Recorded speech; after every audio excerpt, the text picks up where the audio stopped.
नमस्कार। अब हम पिछली वीडियो से आगे चर्चा करते हैं। पिछली वीडियो में हमने जो हमें हमारा अभी विषय चल रहा है वसुदेव कुटुंबकम। वसुदेव कुटुंबकम के अंदर हम बात करें तो निष्काम कर्म। निष्काम कर्म से पहले हमने बात की कि निष्काम कर्म की बात तो कर ही रहे हैं, लेकिन उससे पहले हमें ये जानना होगा कि कर्म क्या है। पिछली वीडियो में हमने चर्चा की कि कर्म तीन तरह से होता है, तीन तरह से हम काम करते हैं। मन से सोच के विचार जो हम करते हैं, सोचते हैं, वो कर्म की श्रेणी में आता है। मन से वाचा कर्म, वो भी कर्म की श्रेणी में आता है। फिर दूसरा श्रेणी है हम बोल के जो बोलते हैं, वो भी कर्म की श्रेणी में आता है। तीसरा हम जो शारीरिक रूप से कार्य करते हैं, शारीर से जो भी एक्शन करते हैं, जो भी क्रियाकलाप करते हैं, वो भी कर्म की श्रेणी में आता है। तो ये हमने पिछली वीडियो के अंदर जाना कि कर्म तीन तरह से हम कर्म करते हैं। अब हम बात करते हैं कि तीन तरह से हम कर्म तो करते हैं, लेकिन हम कर्म करते ही क्यों? ये भी तो एक प्रश्न है। हम सबसे पहला कारण हमारा कर्म करने का कि सबसे पहले हम अपनी आवश्यकताओं की पूर्ति के लिए कर्म करते हैं। सबसे पहला आवश्यक अब आवश्यकता क्या है? सबसे पहली आवश्यकता तो इस शरीर की आवश्यकता है। इस शरीर को चलाने के लिए हमें भोजन चाहिए। ये अन्नमय कोश है, ये अन्न से ही चलता है।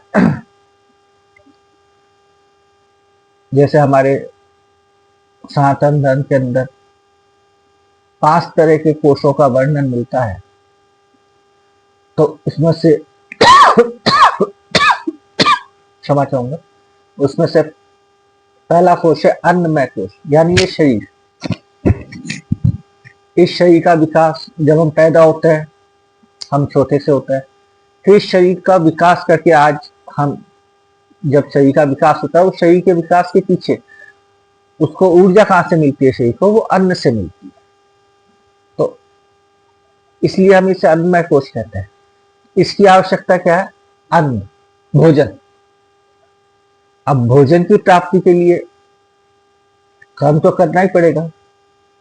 अगर हम बैठे रहें यहाँ पे, तो बैठे बैठे तो कुछ होगा नहीं, हमें कुछ ना कुछ करना पड़ेगा। भले ही हम जंगल में जाए, जंगल में जाके कोई फल तोड़ के लाए या हम शिकार करके लाए और फिर उसको हम खाएं, तो ये कर्म करना पड़ता है इसके लिए। तो सबसे पहले हम कर्म करते हैं अपने शारीरिक आवश्यकताओं की पूर्ति। फिर हम कर्म करते हैं हम अपने मन की आवश्यकताओं की पूर्ति के लिए, या अपने दिमाग की आवश्यकताओं की पूर्ति। अब दिमाग और मन, चलिए फिलहाल हम दिमाग और मन को एक ही समझ के बात करते हैं। अब जिसको हम मन ही बोल लेते हैं फिलहाल, अलग श्रेणी में नहीं डालते, वो फिर हम बाद में जब आगे बढ़ेंगे तब इसके बारे में चर्चा करेंगे विस्तार से। तो मन की आवश्यकता है क्यों? अब मन की कोई आवश्यकता है, लेकिन मन की आवश्यकता है जानने से पहले हमें पता चलेगा कि मन है क्या है। मन या दिमाग जिसको हम बोल रहे हैं, क्या है? मन और दिमाग कुछ नहीं है, विचारों का झुंड है। विचार खत्म, मन या दिमाग का एहसास खत्म। तो विचारों का ही तो झुंड है। अब ये विचारों, अब इसकी क्या आवश्यकता हुई? ये भावनाओं, इसके अंदर जो इसकी आवश्यकता है भावनाओं से उत्पन्न होती है। तो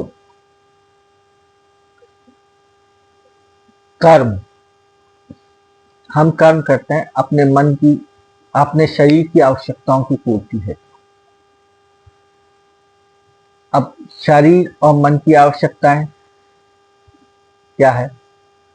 शरीर और मन की आवश्यकताएं, शरीर की संतुष्टि और मन की संतुष्टि। अब संतुष्टि से क्या होता है?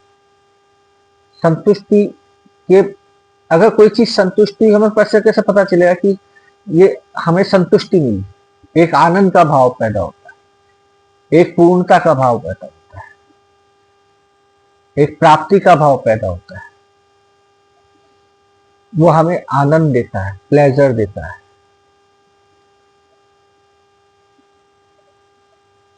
अब आनंद और प्लेजर की बात करें, चलिए हमारे धर्म के अंदर, सनातन धर्म के अंदर आनंद, हम तो ईश्वर को भी यही कहते हैं, सच्चिदानंद परम ब्रह्म, परमानेंट प्लेजर, परमानेंट हैप्पीनेस, इसी तो तलाश में है। हर चीज के हम अंदर हम यही तो ढूंढते हैं।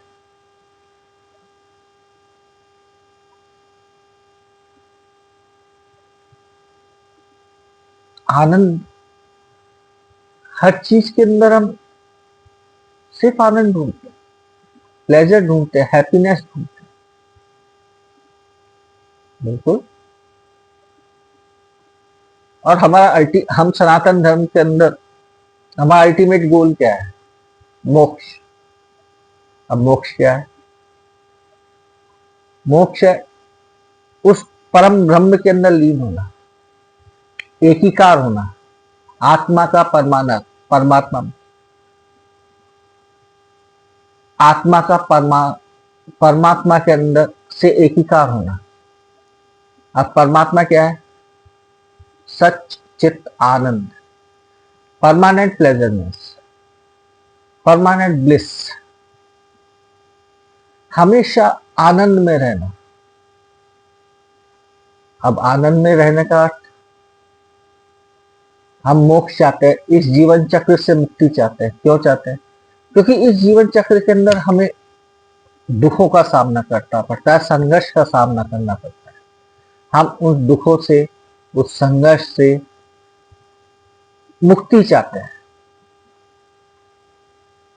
अगर कोई आदमी है, कोई जीव है जो कि पैदा होने से लेकर मरने तक बस आनंद में रहे, बिल्कुल प्लेजर, हैप्पीनेस, हमेशा आनंद में रहे, तो उसके ना मुक्ति का भाव आएगा ही नहीं। उसको कोई दुख ही नहीं है, क्योंकि उसको छुटकारा किससे चाहिए? ये चीज। अब आनंद और कर्म को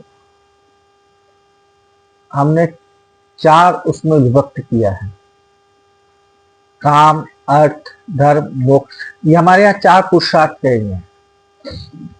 इसको हम कर्म से भी जोड़ते हैं और इसको हम आनंद से भी जोड़ते हैं। कर्म करते ही हम आनंद के लिए, एक संतुष्टि के लिए करते हैं।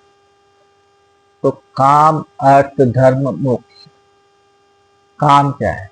काम कर्म की वो श्रेणी है जिसके अंदर की हमें क्षणिक सुख की प्राप्ति, क्षणिक सुख की प्राप्ति को काम की श्रेणी में लाना। आपको भूख लगी, आपको एक अच्छा भोजन मिला, आपको मीठा खाने की इच्छा हुई, इसमें शरीर और मन दोनों हो गए। दोनों की कामना, शरीर की कामना है कि भूख लग रही है, मन की कामना है कि कुछ मीठा खाया जाए। दोनों की आवश्यकता है। हमें अच्छा सा एक रसगुल्ला दिखा, हमने खाया, उस वक्त हमें आनंद की प्राप्ति हुई है, शरीर को भी संतुष्टि मिली और मन को भी संतुष्टि मिली। लेकिन वो आनंद कितनी देर चलेगा? थोड़ी देर के अंदर वापिस भूख लगेगी, थोड़ी देर के अंदर मन कुछ और खाने का इच्छा जागृत होगी। तो ये क्षणिक आनंद हुआ ना, ये काम की श्रेणी में। फिर अर्थ का नॉर्मली लोग बात पैसे से लगाते हैं, लेकिन पैसे से नहीं है, और भी इसके बहुत सारे भाव हैं। तो अर्थ वो भी हम करते काहे के लिए है? प्लेजर, हैप्पीनेस के लिए, खुशी के लिए, आनंद की प्राप्ति के लिए। लेकिन इस श्रेणी में जो आता है वो आनंद थोड़ा ज्यादा होता है। जैसे कि हमने मकान बनाया, मकान क्यों बनाते हैं? एक सुरक्षा के भाव के लिए। बरसात, आंधी, तूफान, इससे बचने के लिए हम बैठे हैं, आनंद में हैं, हमें एक आनंद प्राप्त होता है। या हम कोई काम करते हैं, उससे पैसा आता है, उससे हम अपनी शारीरिक और मन की आवश्यकताएं पूर्ति करते हैं। फिर आता है धर्म। धर्म की श्रेणी के अंदर आता है कि बहुत ज्यादा प्लेजर, वो आनंद, वो प्लेजर जो लंबे समय तक चले। फिर उसके बाद में आता है मोक्ष। मोक्ष यानी परमानेंट प्लेजर, परमानेंट ब्लिस। चलिए, समय हो गया है, तो हम इस चर्चाओं को अगली वीडियो में आगे बढ़ाएंगे। उसके अंदर हम बात करेंगे। तब तक के लिए नमस्कार।